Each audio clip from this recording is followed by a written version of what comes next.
Phoenix Splash TV. 窓の向こうには何もない。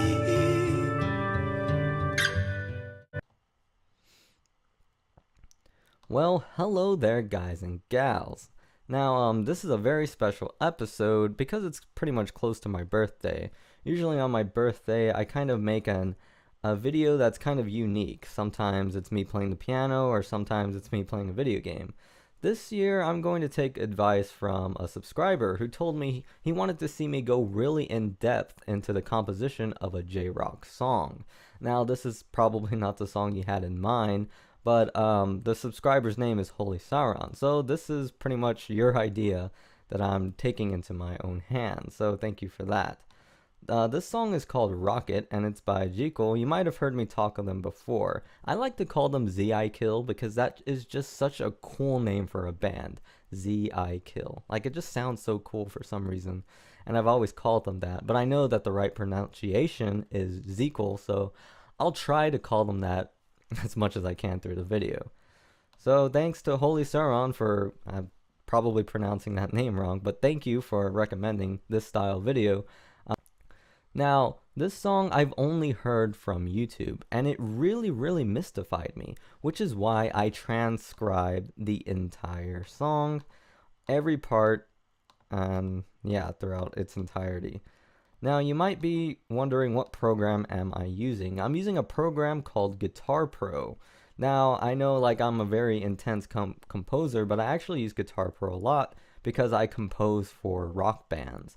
And a lot of times, guitar players can only read the tablature and not the sheet music. And it's also very good for a presentation because right here you can see that there's a piano keyboard. So for those of you who can't read the sheet music, you can see each part. See, if I click on this first note, it'll tell you that that's an E on the piano, and you won't really have to look at the sheet music at all. Let me just start by playing this beginning. So you can see it here on the guitar, and then you can see over here, that is how you play this part on the piano.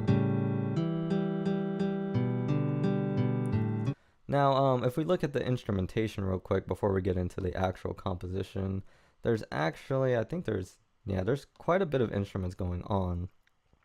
It's very much similar to Stairway to Heaven, and you can really see that in the instrument choices that Jekyll has picked. There's a gong, distortion guitar, there's a keyboard which kind of plays the flute part in, from Stairway to Heaven in a sense. Now, it doesn't rip off Stairway to Heaven in any way possible, but it's a very similar instrumentation, and I actually like it a little bit better than Stairway to Heaven.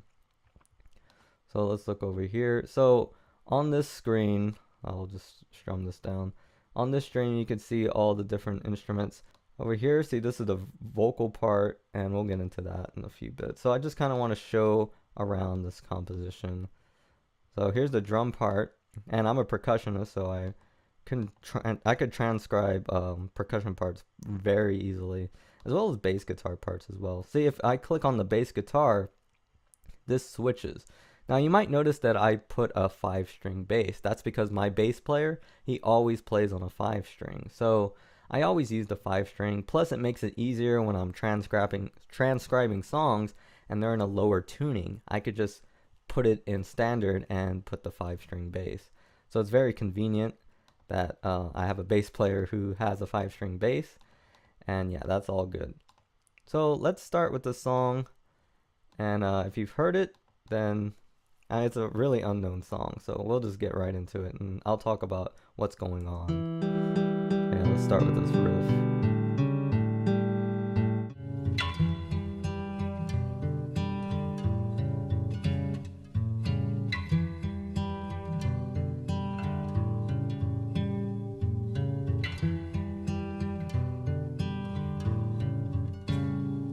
So it repeats it twice, and now, I'm not a really big music theory guy. I don't believe in music theory, if that makes any sense. I know it's real, but I think what's really important here is to see that these notes don't really tell you exactly what chord. They could be any chord. Of course, the chord starts forming when other instruments comes in. But I think the reason why it doesn't play a big chord outline in the beginning is to signify loneliness. So you have a E going to a G.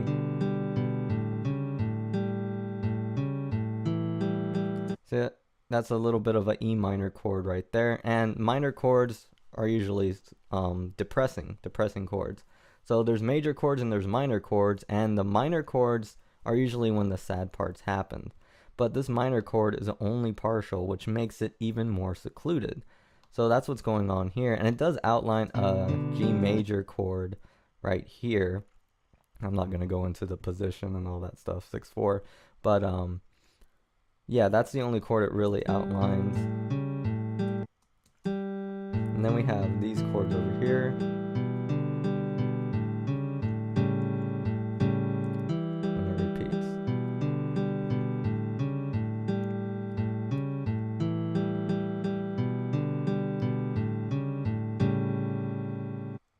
And I went ahead and put that 8th rest. I don't know if that's really there. And keep in mind, I did this quite a long time ago, back when I was in music school, actually. So let's look at the vocals here. Now, keep in mind that this isn't what a male vocalist would sing this. They would not sing this high. They'd actually sing octaves lower. But back then, I kind of didn't care. I just wanted to analyze the movement of the melody. So let's look at it.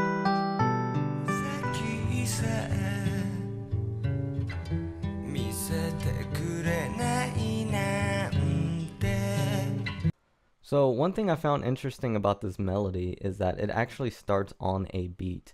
When you look at, of course, in pop melodies today, you find them always starting on beats. But if you look at a lot of melodies in J-rock, they're usually on the upbeats of a beat. So what I mean by that is, if I were to start right on the very first note I can, that would be starting on the beat. Of course, this one starts on the very second beat. But a typical melody in classical music and in J-rock would actually omit this note and just start right there. They would start on the upbeat. So that's something very interesting, and it goes on quite a bit. He always, Tusk, the singer, always starts on the second beat or the first beat, or you'll see it a lot. See, right here is a normal melody, but then he starts on beat 1 here. So let's go ahead and listen to this.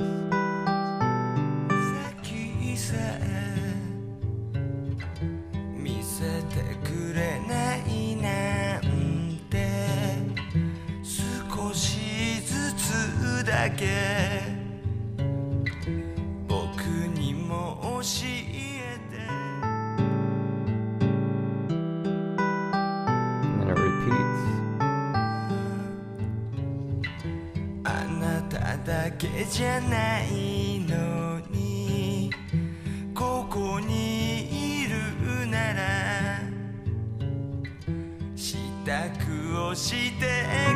So one thing I want to stop here and show off is this C sharp here. So it's kind of, the chords are really like E minor, G major, but then they throw this C sharp there, which is just really, really beautiful.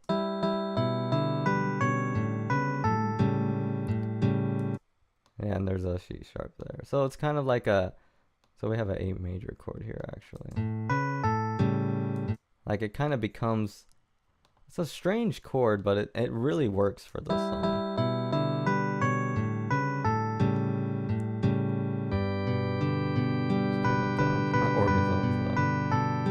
So right here we see an organ come in, and the organ is actually playing the chords.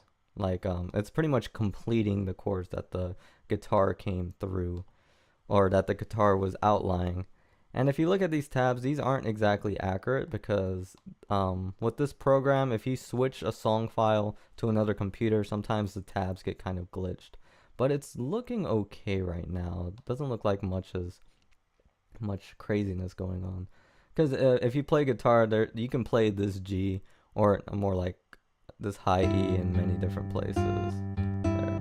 See, like that E is the same as that E. So sometimes there's a lot of choices with guitar, which is why a lot of guitar players will prefer guitar tabs rather than sheet music. So back with what I was talking about, we have the organ coming in at section B, as I titled it right there.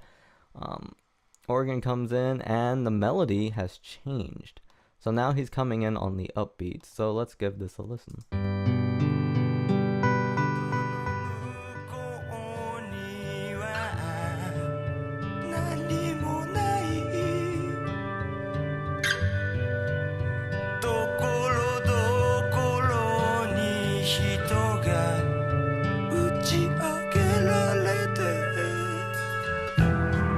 Now we see, so that was kind of its own section that I gave it. The melody has changed, the chords have changed. It's pretty much what I like about J-rock in general. It's kind of like a classical song. Instead of repeating this another time with the organ, it does something new to introduce the organ, which is really cool. And then it goes back into the beginning. So notice every time this song repeats, or every time it progresses, more instruments come in. And you can see that in the bottom right here. I know it doesn't mean anything if I point there. At the bottom right here, where my mouse is, you can see if I just drag this along, more instruments come. More instruments come. Yeah, and then it dwindles down at the end. So yeah, let's give A prime, or you can call it verse 2, a listen.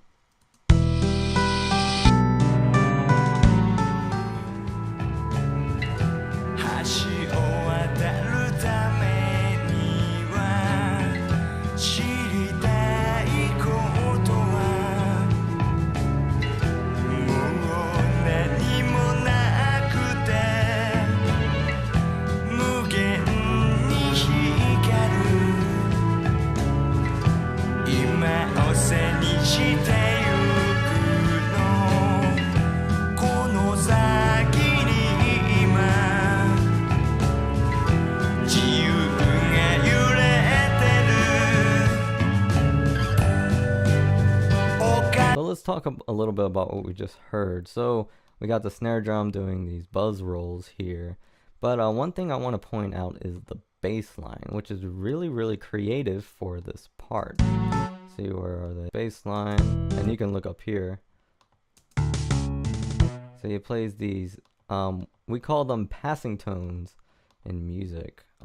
They play stuff that's not in the chord, which is really cool when it's on a bass guitar. I'll show this little section right here. That's a really interesting thing that Zekel has going for it.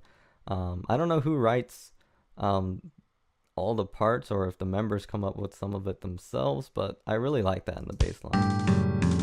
Just that little descending into the next chord. And we see the guitar is pretty much repeating what it was doing in the beginning, right here.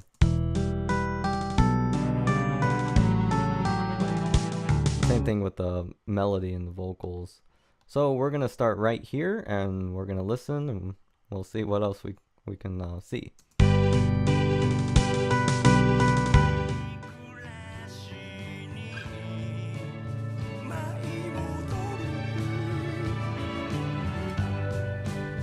逃げてゆくんじゃない探しに行こうよ Alright, let's stop there. That's before things get really heavy, and pretty much the climax of the song is about to come. So as we saw, this song kind of started out as a little bit of, it starts with one instrument and then just keeps adding and adding, and it's building up to this really climatic part. So let's take a look over here. So it's using strings, actually, violin, and over here I just kind of, instead of writing out violin 1 and violin 2, I kind of condensed it. So the violin and probably a viola or violin 2 would be in this string section, and then a cello would be here, which the cello and the low strings, I didn't really hear them come up in this section, at least back then. I'd have to go back and listen now, but right now it's just two strings, and then when things get pretty loud, that's when the low strings come in. So one thing I want to point out about the string section is these little parts right here. You see there's two violin parts going on right here. If you look at the sheet music, I know some of you can't read it, but we see this note, which is a whole note, and it takes up a full measure, but then you have this over here, which is another violin part. So I kind of just put them into one track or one part just to save up space, because look at all these tracks. There's 9 different tracks. The gong has come in, and that's what it sounds like. It actually came in a lot earlier, but there's really no gong sound in this program, so it just kind of sounds like a reverse cymbal that you would hear in techno or something. On the vocals, this part right here, this note, he's not really singing that high. That's kind of his wail, and I'll show a clip of that. So let me just play this part. Yeah, that's kind of his woo or whatever, the Ric Flair thing that he does.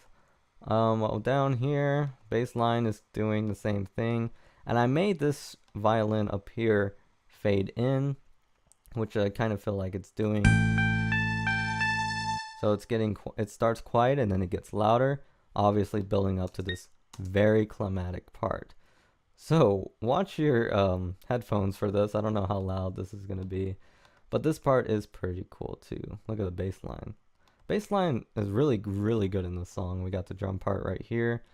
Drum part, I know it's kind of hard to see without sheet music, but I'll explain this right here.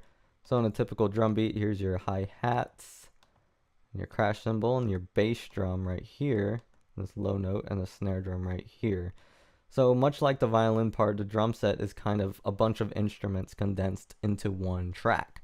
So we see multiple drums being played at once. And that's the beauty of a drum set. So let's go ahead and take a listen to this. Yeah.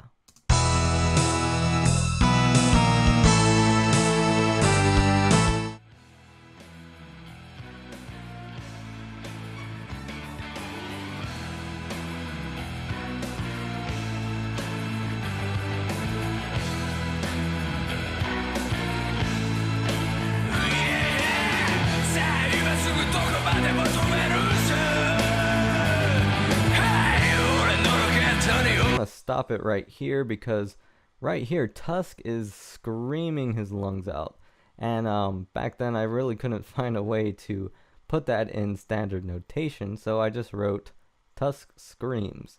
So this is a part where he screams. He's screaming a melody. It's kind of hard to tell which notes are which. So I mean, I guess I could go back and finish that up, but writing that was enough for me. Maybe I was planning to cover this song in some way, shape, or form, but yeah. So if we look further up here, if we look down here, actually, the distortion guitar has taken over. As you can see, it has gone mad with the guitar tab. So sorry for guitar players out there who would want to read this for tablature. Hopefully you can read sheet music, and that would help. But we have just pretty much power chords right here, and I'm sure you can figure those out. But yeah, the distortion guitar is taken over, and the clean guitar is silent. And that's very important for the heaviness, and the low strings have come in.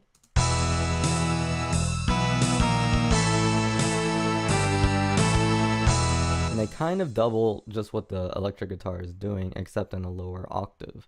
And the bass guitar is doing some pretty cool stuff as well. We have a string run here and a bass fill. So and the bass line is kind of in another track, so you can't really see it here.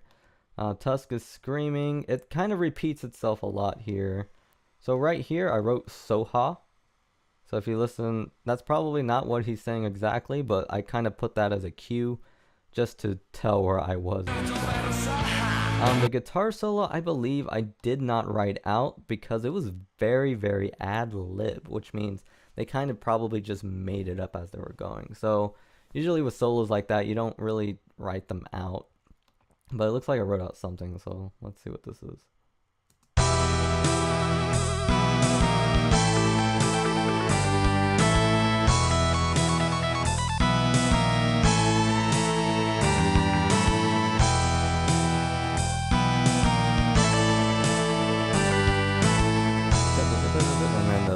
Pretty crazy stuff there.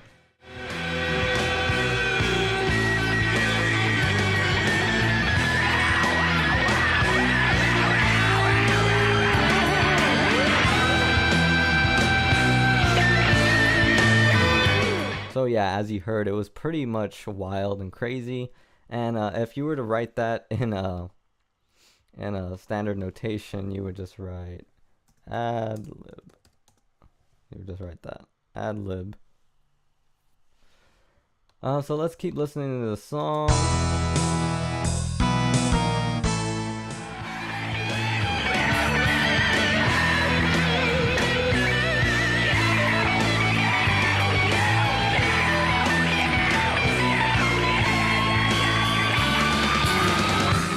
Go back to this drum fill right here. I don't know how much of that I took liberty on. Sometimes when I'm transcribing songs, I'll put something of my own, but this fill might be there. Bass guitar and a drum set are kind of doing a and then it gets quiet again.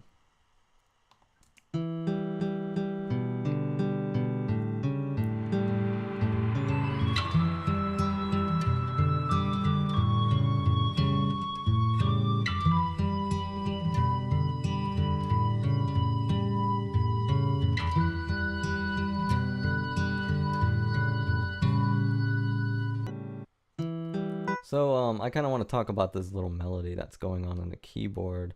This is something I really liked in Rocket. I don't know really what else to say about it, but it starts on beat 4. But just look at these pacings right here. They're just kind of these long notes right here. It just creates, more loneliness. So as the song kind of came together in this loud section, now it's coming apart.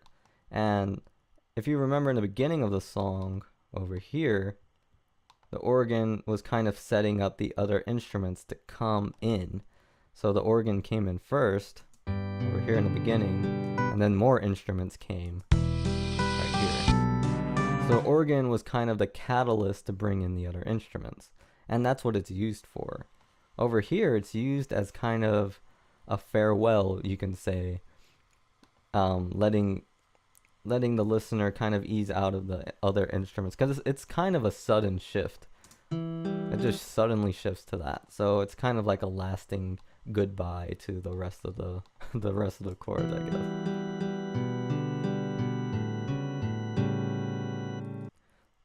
So let's listen to this part, the ending.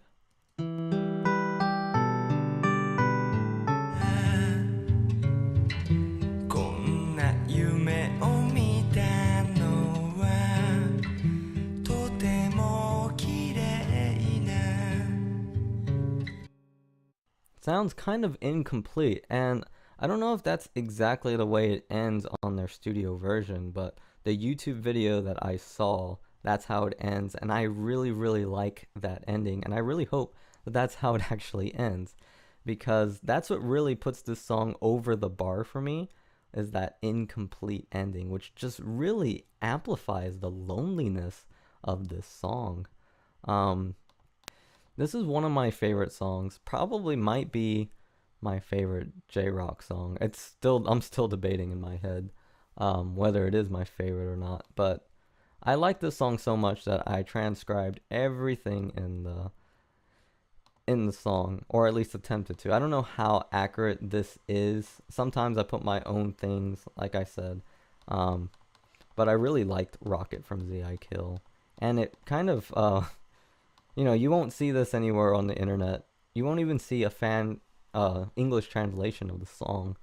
I kind of felt it was underappreciated. And Zekel or Z.I. Kill, they kind of got screwed in the end. And someone took all their money, and then this song just came out.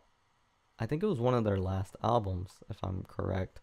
And this song is just there, and it's just this great masterpiece that kind of just went under the radar. So I took the time and I transcribed it and did nothing else with it. I guess I kind of wanted to study it, but when it all comes down to it, if you're really into music theory and want to get into the chords, my opinion on that is, I wouldn't say don't waste your time, but this song doesn't really rely on that. It relies on careful instrumentation. We start with seclusion. We start with these single notes, not outlining a full chord. And if it is a full chord, it's just a 3-note chord. So it's very secluded. The melody is very soft. If you listen to Tusk's voice, I can't really write it down in here, but if you listen to it, and I'll show clips, of course, it's kind of dying. And when he's screaming his lungs out, it really, really just touches me in that sense. And just take a look at this instrument, the amount of instruments that are going on. Everything but the gong and the soft guitar are playing. So, obviously a guitar player would just switch his instrument. But I felt like putting them on 2 tracks, I guess. It's just so explosive here. And the guitar solo is so wild and doesn't really have distinct melody. It's just crazy and wild. And the end, it just goes back to seclusion. And it's just simple. It's power chords here. It's the strings are playing power chords as well. Maybe they're adding a few more notes that I didn't write here, but they weren't really significant. It's simple power chords. It's simple note choices. And that's what really makes the song. For people who go crazy with music theory in their compositions, I'll just quote, in the beginning of every music theory textbook, they'll usually say that this is not a manual to music composition. And yeah, it really isn't. So when I compose music, the last thing I'm thinking about is music theory. It's important to know music theory, but it's not crazy to utilize it, to force it into songs. Yeah, like I say, I compare it to Stairway to Heaven a lot. I like it better in some ways, mainly because they didn't take a melody from someone else. That kind of hurts Stairway to Heaven for me. But yeah, if you haven't heard of Zekel or Z.I. Kill, and this is your first time listening to them, then go ahead and check out more of their stuff, because they write some really, really interesting things. They're not a very popular J-rock band, but they are one of my favorites, one that I hold dear to my heart. And it's kind of crazy I haven't done a musician spotlight on them, but maybe I will in the future. So what do you guys think of Rocket from Z.I. Kill? What do you think of this? Is this something you'd like to see me do? Maybe I could transcribe more songs now that I'm a lot better at transcribing things. This is kind of an old one. I kind of just wanted to test the waters. So yeah, if you want to see more of this, leave it in the comments below, and I'll catch you next time.